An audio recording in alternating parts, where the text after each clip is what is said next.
하나님의 말씀은 창세기 7장 1절부터 5절까지 교독을 하시겠습니다. 여호와께서 노아에게 이르시되 너와 내 온 집은 방주로 들어가라. 내가 이 세대에 내 앞에서 의로움을 내가 보았음이니라.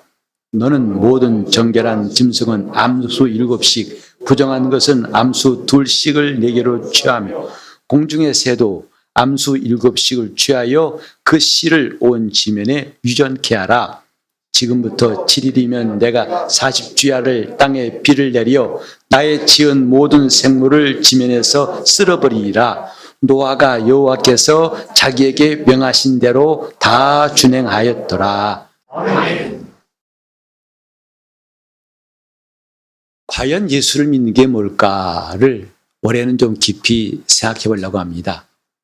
신앙생활을 시작한 지가 결코 짧지 않은데 아직까지도 신앙생활이 안전지대에 온 것 같지 않고 흔들리고 뒤틀리고 무너지고 들쭉날쭉하고 오르락내리락하고 심의했다가 선명했다 하고 이것이 다 그런 거지 뭐. 또 성경에서도 그렇게 말한다면 우리가 고민할 필요가 없겠지요. 하지만 성경은 우리에게 달리 말씀하고 있습니다. 올해 우리가 성경을 읽자고 함께 신앙의 권면을 하고 출발했습니다. 성경 읽는 것이 그렇게 특별한 일은 아니고 이런 캠페인이 우리만 했던 것은 아닙니다만 우린 조금 새로운 마음가짐으로 성경을 읽자고 좀 다짐하고 싶어요. 왜냐하면 이 성경이 나를 비춰볼 수 있는 거울이기 때문에 그렇습니다. 우리는 나를 잘 알 수가 없다고 여기지 않지요. 잘 안다고 하지만 막상은 자신을 잘 몰라요.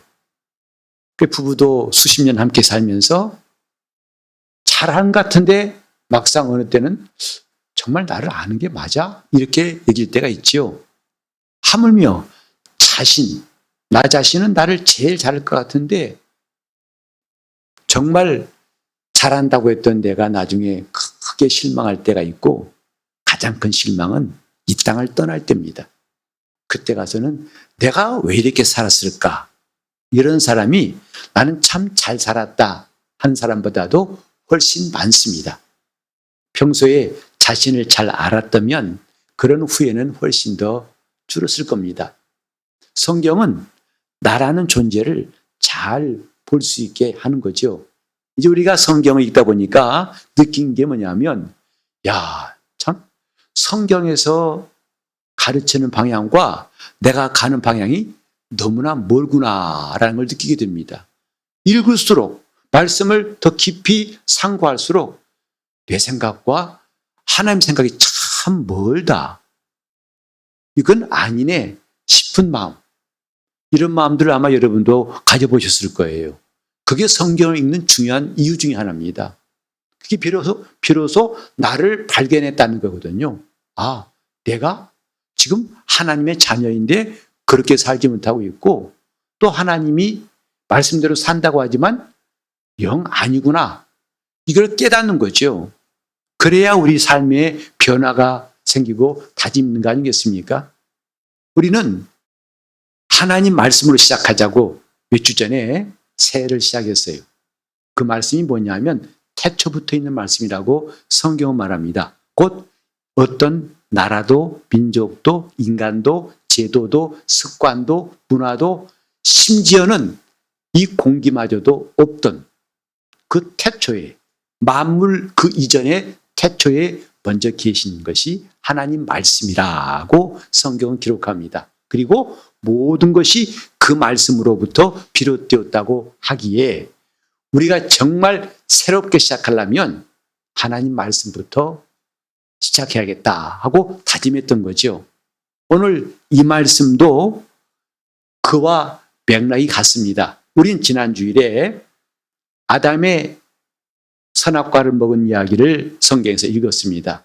그것은 뭐냐면 최초의 인류가 하나님 말씀으로 시작해야 되겠지만 그렇지 못하고 실패했던 이야기예요. 아담은 그 말씀을 순종치 않고 선악과를 먹었어요. 그러므로 그 후유증이 얼마나 큰지 그 한 사람 때문에 온 세상에 모든 사람이 죄가 이르렀고 사망이 왔다고 성경은 말합니다. 오늘 이 성경은 정반대의 사건이에요. 곧 하나님 말씀으로 시작해서 그 말씀을 다 준행한 승리한 사람의 이야기입니다. 곧 노아의 이야기죠. 노아란 사람은 하나님 앞에서 그 시대 사람과 달랐다고 말했어요. 창세기 6장 더 보면은 이제 죄악이 관영하더라고 성경에 말했는데 그 말을 좀 쉽게 말하면 이 세상에 죄악이 가득 찼다 이 말입니다. 오늘날과 다를 바가 없어요. 그 당시를 상상하는데 어렵지 않습니다. 죄악이 가득 찼고 사람들의 강포한 것이 정말 무엇과 비교할 수 없는 그런 때였다. 그러니 상상할 수 없고 말이 안 나오는 어이가 없고 정말 기가 막힌 일들이 끝없이 지속되는 것 오늘날과 똑같지 않습니까? 여러분이 뉴스 보시면 기가 막힌 일들 사람인데 이럴 수 있을까 하는 충격적인 소식들로 계속 도배가 되고 있지 않습니까? 노아의 때가 바로 그런 때였어요. 그런데 노아는 왜 하나님이 은혜를 베푸셨는가를 말하고 있습니다. 바로 그들과 방향이 달랐다 이겁니다. 많은 사람들이 가고 있는 방향과는 달리 그는 하나님을 향한 사람이었어요.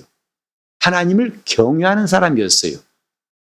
이 노아의 4대 선조, 그 사람이 바로 에녹입니다.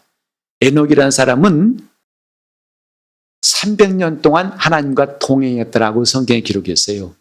여러분, 오늘 저와 여러분이 신앙생활을 잘한다고 아주 모태신앙, 낳자마자 신앙생활을 정말 잘했다 할지라도 100년 동안 잘하기가 쉽지 않을 겁니다.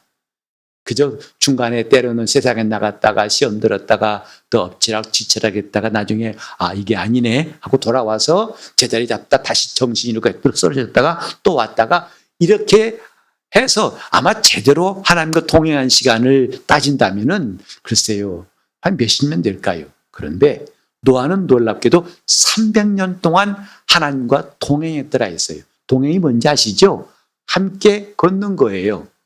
한눈 팔면 동행할 수 없어요. 또 속도가 안 맞으면 동행할 수가 없어요. 그래서 우리 걷는 것도 보폭이 또 속도와 같은 사람이 같이 걷지. 우리 전에 어렸을 때 보면요. 참 부부도 외출할 때 보면 부부 같지 않습니다. 남자는 저 앞에 가고 여자는 저 뒤에 따라갑니다. 감히 이렇게 같이 간다는 것은 상상도 못하고 손잡고 간다? 그건 아주 흉측한 일이라고 생각했고 그러면 안 된다는 시절이 있었습니다. 지금 서로 부둥켜안고 난리지만은 그러나 그 당시에는 뚝뚝 떨어 있었죠. 그건 동행이 아니라 뒤따라가는 겁니다. 그런데 노아는 하나님과 동행하였더라. 호흡도 발걸음도 방향도 같이 가는 게 동행이에요. 근데 그 선조였던 에녹도 무려 300년 동안 하나님과 동행하였더라. 그러니 그 보상이 뭔지 아십니까? 죽음을 보지 않고 옮겼더라 했어요. 구약 성경에 이 죽음이란 과정 없이 하늘로 옮긴 사람은 두 사람이 있는데 그 중에 하나가 에녹이고 또 하나는 엘리야예요.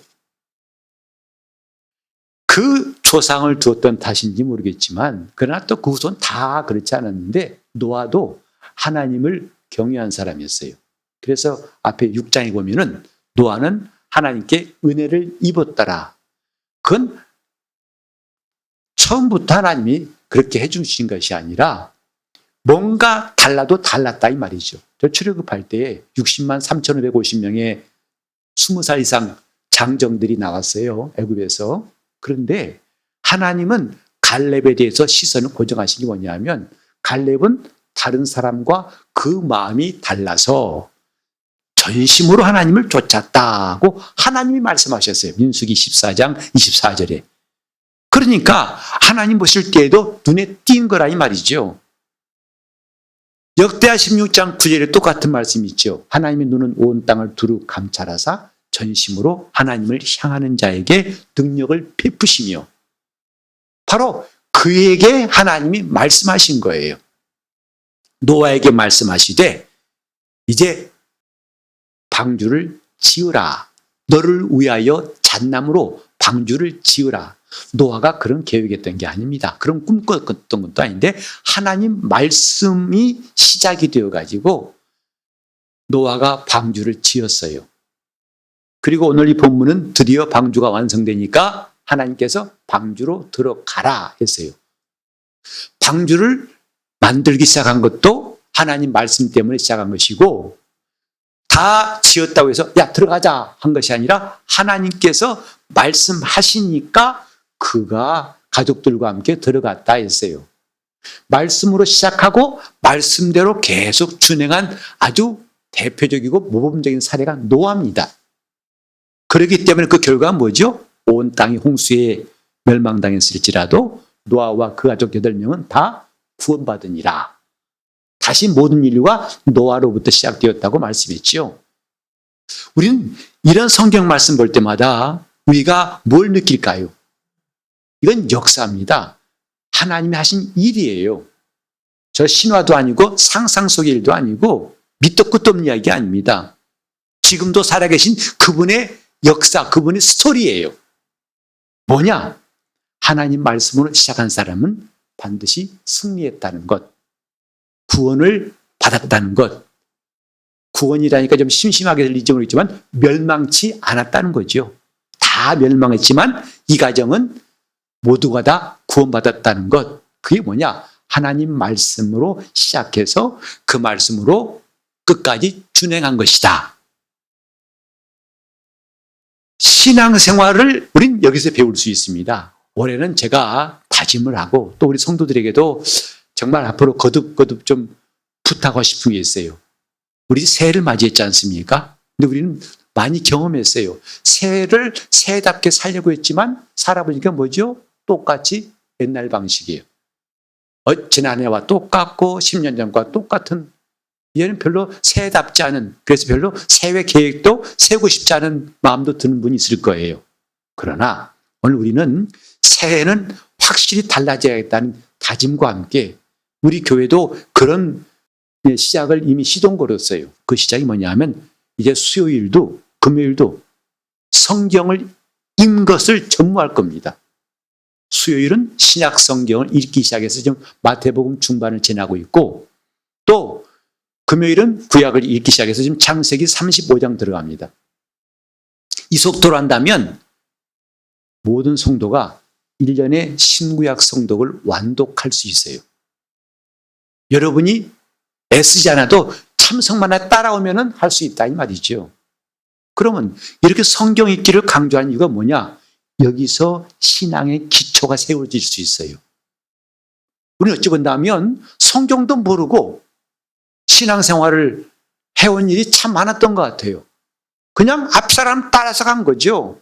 누구 따라간 거죠? 친구 따라 강남 간다고? 하다 보니까 교회에서 집사가 되고 하다 보니까 안수 받고 하다 보니까 뭐하고? 남들은 신앙이 꽤 좋은 줄 알았는데 자기가 스스로 볼 때 내가 그렇게 신앙이 없다는 사실을 깨달을 때마다 놀랍지 않습니까? 그 수십 년 동안 난 뭐 한 거지? 왜 신앙이 이 모양이지? 그런 느낌 가지신 적이 있잖아요. 그 뭐냐 하면 기초가 튼튼하지 않았기 때문에 생각합니다. 그 기초를 다지는 데에 첫 번째가 뭐냐면 성경이에요. 왜? 기독교는 성경이 기초입니다. 성경에서 시작한 게 기독교예요. 성경을 따라서는 기독교 자체가 존재할 수 없다는 것. 심지어는 성경이 있음에도 불구하고 중세 그 1000몇백 년 동안 성경과 이탈했을 때에 그건 전혀 기독교가 아니라는 사실을 보여주는 게 카톨릭입니다. 로마 카톨릭이에요. 성경을 제쳐놓고 자기들의 주장과 이론을 섞어서 기독교라는 이름하에서 전혀 다른 이방신앙 같이 만들어버린 게 카톨릭입니다. 그러니까 그 중요한 교훈이 뭐냐? 성경을 떠나면 얼마나 타락하고 얼마나 위험한지를 역사가 증명하고 있다 이 말이죠. 우리는 뭐 하겠습니까? 우리는 그거 보고도 남의 일 구경하듯이 할 것이 아니라 나도 거기에 휩쓸리면 안 되겠다고 생각하지 않습니까? 그러려면 어떻게 해야 되죠? 성경입니다. 성경을 보고서 우리는 하나님의 가르침을 받고 성경을 보고서 나를 비춰볼 수가 있어요. 술 취한 사람은 누구나 그런답니다. 나 안 취했어. 똑바로 가. 하고 건다고 하지만 나이 볼 때는 비틀비틀 전봇대하고 박치기 한 다음에도 왜 그러셨어요? 아, 나 박치기 한 거 아니야. 전봇대가 나를 치더라고. 그런 거죠. 그 말을 누가 믿겠습니까? 땅에 곤두박질했어요. 아, 왜 땅하고 박치기 하셨어요? 아니야, 땅이 벌떡 일어서더라고. 그래, 내 이 말을 쳤어. 마치 그렇게 될 수 있어요. 주님 말씀하셨죠. 소경을 인도하면 둘 다 구덩이에 빠지느니라. 이 말씀은 누구한테 하시냐면요. 당시에 성경을 정말 잘한다고 했던 바리새인 서기관들이 하신 말씀이에요. 그들을 보고 주님 뭐라고 하시냐 아세요? 너희는 소경이다 그랬어요. 여러분, 바리새인들에게 얼마나 어려운지 아세요? 아무나 되는 게 아닙니다. 돈이 다 되는 게 아닙니다. 이스라엘의 랍비가 되려면 적어도 12살 이전에 창세기, 출애굽기, 레위기, 민수기, 신명기, 모세오경 있잖아요. 이걸 딸딸딸 외워야 됩니다. 이게 기본 자격이에요. 이거 못 외우면 그 다음에는 그 다음 땅에 갈 수가 없어요.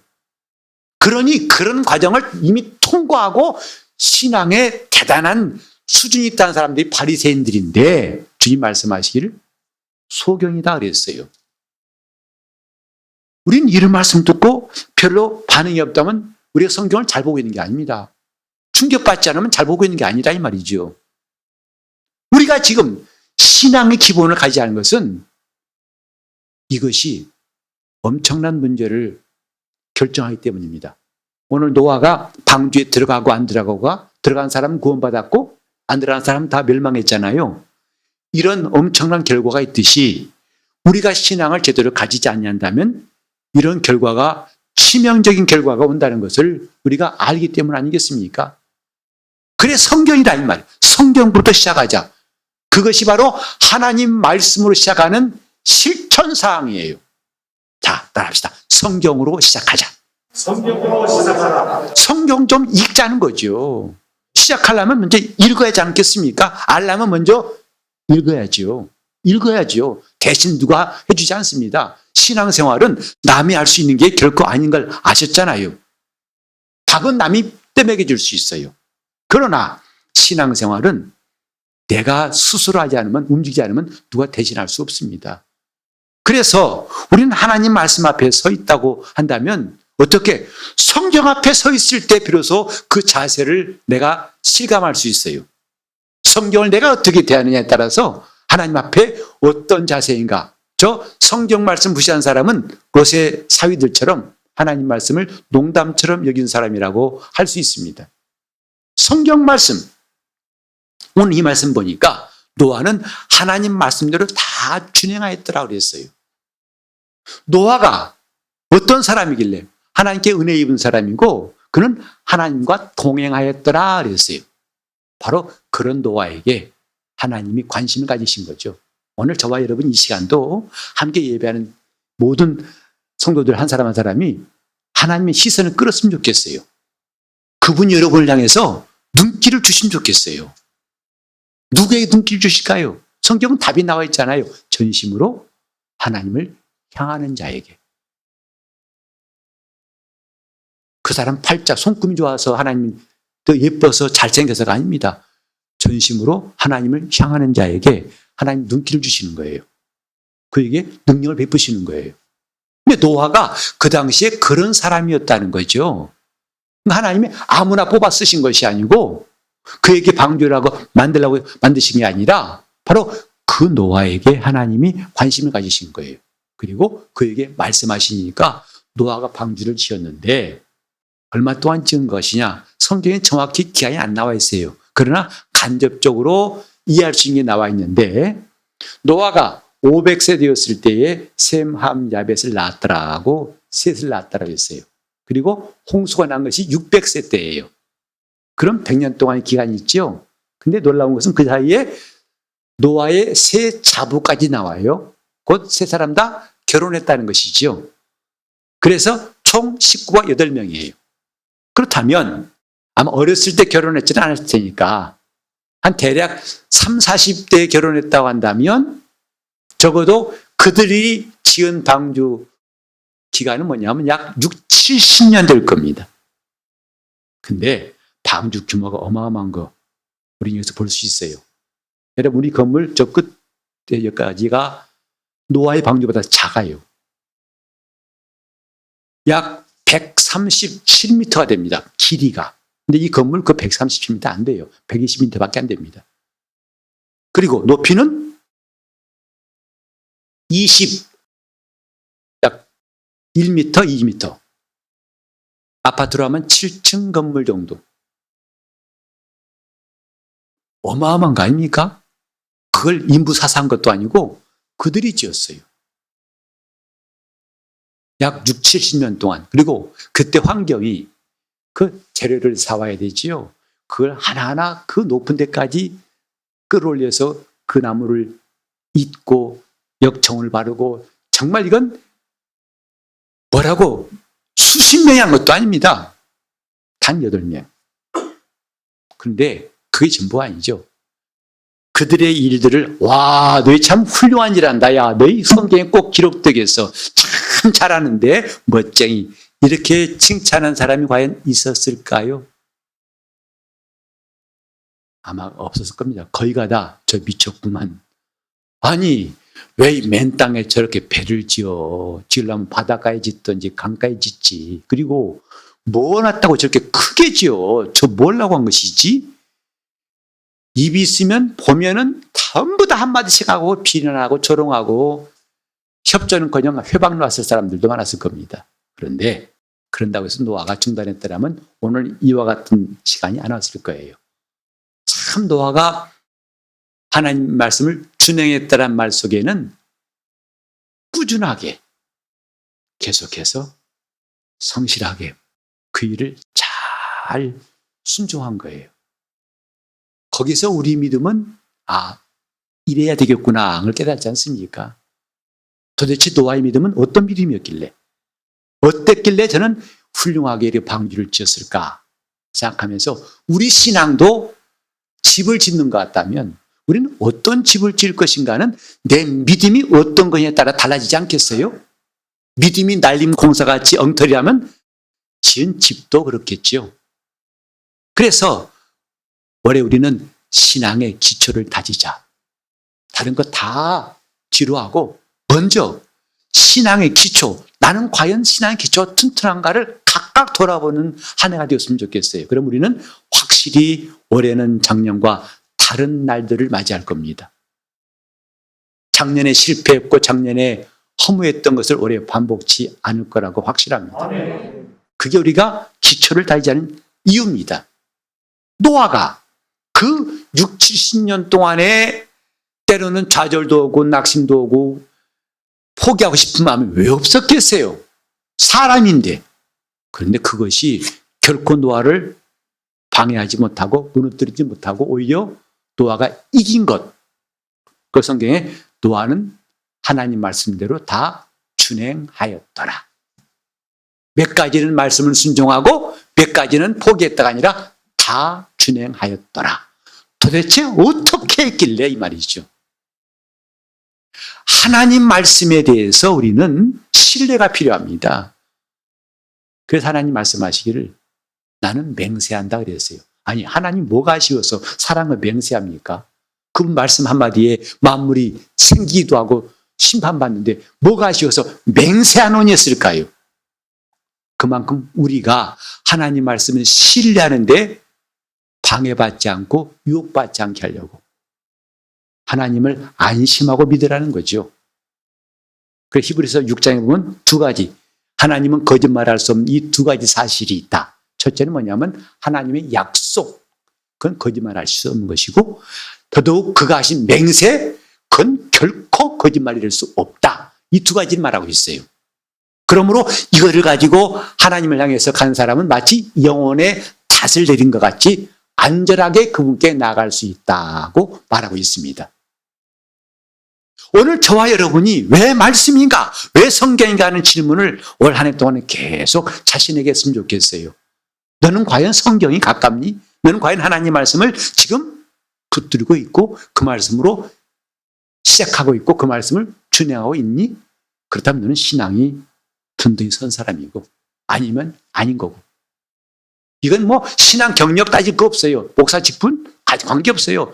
누구나 똑같은 기준입니다. 하나님 보시기에 똑같이 그 사람이 직분 관계없이 내가 지금 그 말씀에 굳게 서 있다면 하나님 인정하시는 것이고, 그렇지 않다면 심지어 바리새인일지라도 주님 앞에서는 아주 형편없는 자로 주님이 평가하시지 않았습니까? 우리는 지금 하나님 말씀 앞에서 어떤 자세인가? 지금 노아가 이렇게 준행할 수 있던 하나님 말씀을 받아가지고 이렇게 지어라 할 때, 하나님 꼭 잣나무로 지어야 됩니까? 장작으로 하면 안 될까요? 제가 전에 어떤 신학교에서 시험 문제를 냈어요. 솔로몬이 성전을 지을 때 그 지은 나무 제목이 무엇입니까? 했더니 그 답 중에 기가 막힌 답이 나왔어요. 나왕이라고 썼더라고요. 아마 그 집이 목재소였던 명이야. 나왕으로 지었다고 하지 않았어요. 하나님이 말씀하신 대로 백향목으로 잘 지었다고 했어요. 노아는 그렇게 잔소리하지 않고 자기 국내에서 하나님 꼭 이렇게 해야 돼요? 저렇게 하면 안 될까요? 이런 거 하지 않고 그대로 했다는 것을 한마디로 다 준행하였더라. 같이 봅시다. 다 준행하였더라. 다 준행하였더라. 그게 우리에게 자세가 돼야 한다 이 말이죠. 다 준행하였더라. 이 말씀은 내가 아멘하고 저 말씀은 못 들은 채. 이게 아니라 다 준행하였더라. 그러면 그렇게 하게 되었던 중요한 게 뭐냐면 내 자세예요. 내가 하나님 말씀에 대한 자세가 중요하다 이 말이죠. 라오디게아 교회에 주님 말씀하셨어요. 라오디게아 교회는 종종 현대교회를 의미한다고 합니다. 현대교회를 두고 하신 말씀이다 그러는데, 내가 차지도 않고 덥지도 아니하니까 내가 내 입에서 토하여 내칠 것이다 그랬어요. 그 교회를 꾸준히 쓰신 내용이 그거예요. 차지도 않아, 덥지도 않아, 미지근해, 그 역겨워, 토하여 내치겠다. 우리 신앙의 자세에 따라서 하나님 말씀을 준행하고 준행할 수 없는 게 달라져요. 즉 하나님 말씀 앞에서 우리가 결단을 해야 된다 이 말이죠. 여러분, 예수 믿는 게 쉽지 않다는 거 믿어보니까 아시겠잖아요. 제가 전도할 때 보면 전도하시는 분들이 너무나 쉽게 말해요. 예수 믿는 거 쉬워. 그냥 그저 쉬워. 그냥 아멘하고 믿으면 돼. 그래서 예수 믿는 그렇게 된 줄 알았더니 막상 신앙생활 하면 할수록 왜 이렇게 버거운 게 많고 힘든 게 많은지, 그 사람이 괜히한테 쉽게 말했구만, 이렇게 좀 탓하고 싶을 때 있잖아요. 예수 믿는 거 쉽지 않습니다. 물론 구원받는 것, 내가 내 죄의 문제를 해결하는 건 쉬워요. 전혀 주님의 공로로 되기 때문에. 그러나 그 믿음을 지키는 건 결코 쉽지 않습니다. 왜? 그 믿음을 세상은 반대하거든요. 세상은 싫어하고 껌껌이 부딪히게 돼 있어요. 그리고 그에 따라서 우리도 눈치를 보게 되고 우리도 마음이 간사해지고 우리도 함께 동조해서 내 신앙마저 내가 흔들어 버릴 경우가 많이 있다고요. 그게 현실이기 때문에 어려운 거예요. 자, 그때 우리는요, 잘 보세요. 차든가 덥던가 하면 참 쉽습니다. 미지근하니까 어려운 거예요. 다시 말해서 여러분, 신앙, 몰라 난 내 인생은 나의 거야. 건들지 마. 나 하고 싶은 대로 할 거야. 먹고 싶은 거 먹고 가고 싶은 거 가고 하고 싶은 거 하고 할 거야. 이 사람들은요, 어렵지 않습니다. 그래 안 그래요? 확실히 맞아요. 어렵지 않아요. 또 반대로 나는 오직 오늘 아까 찬송했지만 내 마음에 주여 내 소망 되소서. 주님만이 나의 기업이십니다. 영원한 나의 주님. 이렇게 완전히 주님께 선 사람들은 결단코 어렵지 않습니다. 솔직히 생각해 보세요. 어렵지 않습니다. 저도 직장 생활할 때 처음에 들어가니까 신입사원 환영한다고 데려간 곳이 룸사롱이었어요. 양쪽에 아가씨라는 사람이 있어가지고 계속 이거 드세요. 그 실장님은 오늘 그분 목사님이야 꼭 술 먹여야 돼 하고 사명을 주는데요. 이 두 사람이 됐습니다. 내가 먹을게요. 계속 그런데요. 자, 그렇게 술 먹으려 해도 결국 못 먹여 말았어요.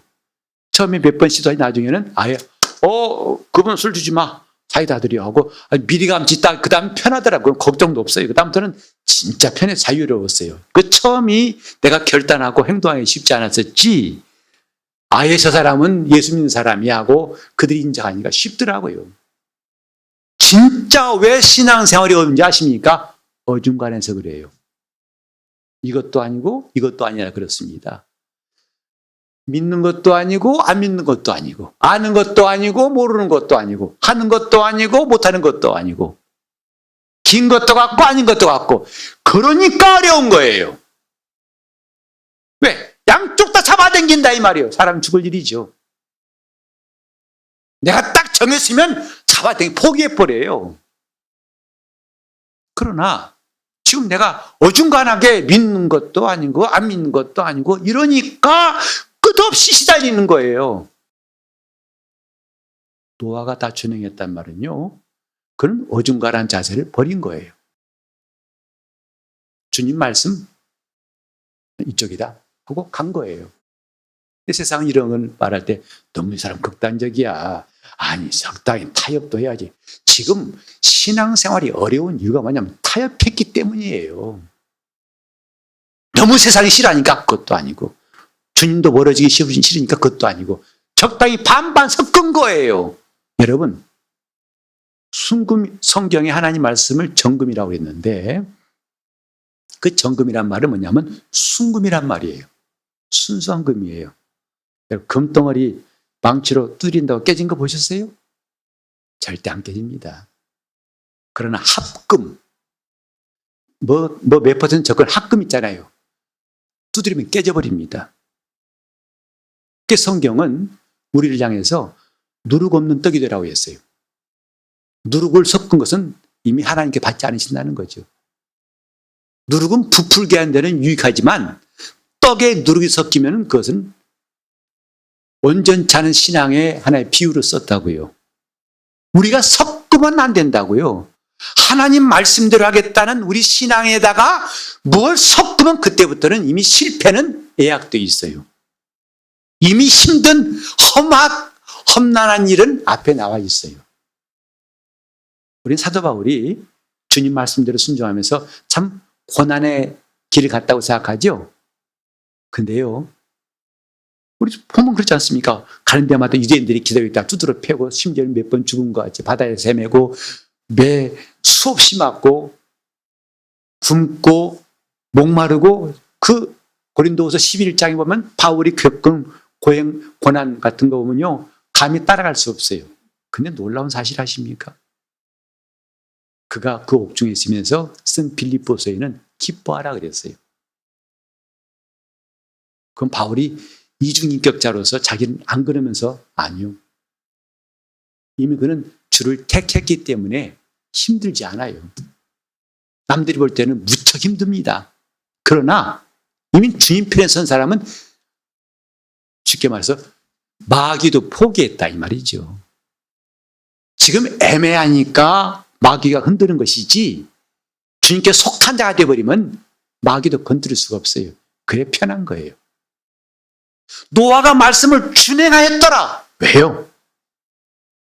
그는 차지도 뜨겁지도 않은 라오디게아 교인 같지 않고 그 자세는 이미 정해진 거예요. 방향은 정해진 거다 이 말이죠. 하나님을 향해서 그는 내가 그 말씀과 관계없으면 가차없이 버리겠고 그 말씀대로라면 내가 목숨을 다해 가겠다고 하는 그의 굳건한 자세가 하나님 말씀을 수십 년 동안 준행케 만들었고 그 집을 다 구원한 겁니다. 마침내 하나님은 방주로 들어가라 하신 말씀을 하시고 그들은 40주야 땅에 비가 쏟아져도 한 사람도 멸망치 않고 구원받는 의의 후사가 되었습니다. 오늘 우리는 이 말씀 보고서 뭘 깨달을까요? 이 방주로 들어가라는 말씀을 신약의 용어로 한다면 주 예수를 믿으라 이 말이에요. 방주는 구원의 모형이라고 그러지 않습니까? 곧 방주로 들어가라. 뭐냐면 주 예수를 믿으라. 조금 정확히 말하면 예수 안에 들어가라 이 말이에요. 신앙생활은 주님 안에 들어가는 거예요. 교회 나와 예배하는 거 중요합니다. 그러나 정말 본질이 뭐냐면 예수 안에 들어가라는 거예요. 그런데 노아가 방주에 들어갔다. 말씀의 순종에 들어갔어요. 그 말이 뭐죠? 그 말 속에 포함된 내용은 뭐냐면 세상과는 단절했다는 거예요. 롯의 처 마냥 소돔성은 나왔지만 궁금해가지고 돌아보다가 소금 기둥 되는 것이 아니라 돌아보지 않고 들어가 버린 거예요. 우리가 예수 안에 들어간다는 건 다른 게 아닙니다. 세상 것 적당히 붙잡고 손에 잡고 들어간다는 말이 아니죠. 끄는 겁니다. 나는 이제 주를 향해서 말씀을 붙잡고 한다는 것은 말씀도 순종하면서 틈틈이 내가 갖고 있는 생각도 한다는 것이 아니에요. 방주로 들어가는 순간에 그는 세상과 끊긴 거예요. 그걸 노아가 고민했더라면 다 준행할 수가 없었을 것이지만은 그는 고민 없이 다 들어갔어요. 오늘 저와 여러분은 이제 세상 앞에서 세상을 향해서 두려워할 마음도 이제는 그칠 때 됐습니다. 이미 주님 말씀하셨어요. 세상이 너희를 미워하여도 그랬어요. 너희보다 먼저 나를 미워한 줄 알라 했어요. 세상이 주님을 미워하듯이 예수 안에 들어온 사람들도 미워한다고 했어요. 그러나 왜 우리가 불안해하죠? 세상이 미워할까 봐, 왕따 당할까 봐. 너 그러면 끝장이야. 너는 이제 못 살아. 너는 나가. 그게 두려워서 근대하고 손 뻗치다가 또 주님도 포기할 수 없어요. 근데 주님 이렇게 이것도 아니고 저것도 아닌 이것이 수십 년 동안 믿었지만 신앙생활이 이 정도 된 이유 아니겠습니까? 이제 우리 방주로 들어갑시다. 예수 안에 들어가자 이 말이죠. 말씀으로 시작했으면 태도를 굳건히 하고 한눈 팔지 말고 예수 안에 들어가자 이 말이죠. 이게 좁은 문이에요. 이게 좁은 길이에요. 사람들은 별로 오질 않아요. 왜? 쉽지 않으니까. 어려우니까. 그러나 진짜 어려운 것은 아까 말씀드렸죠. 어중간한 게 어려운 겁니다. 정말 주를 따라가는 사람은 어렵지 않습니다. 무슨 손해 걸지라도 주님 말씀대로 하겠습니다 하고 결단하고 다른 사람한테는 겁나는 것이 없어요. 어중간한 사람에게 겁이 있는 거죠. 순교자들이 겁이 있다면 순교 못해요. 그들은 어중간한 것은 버린 거예요.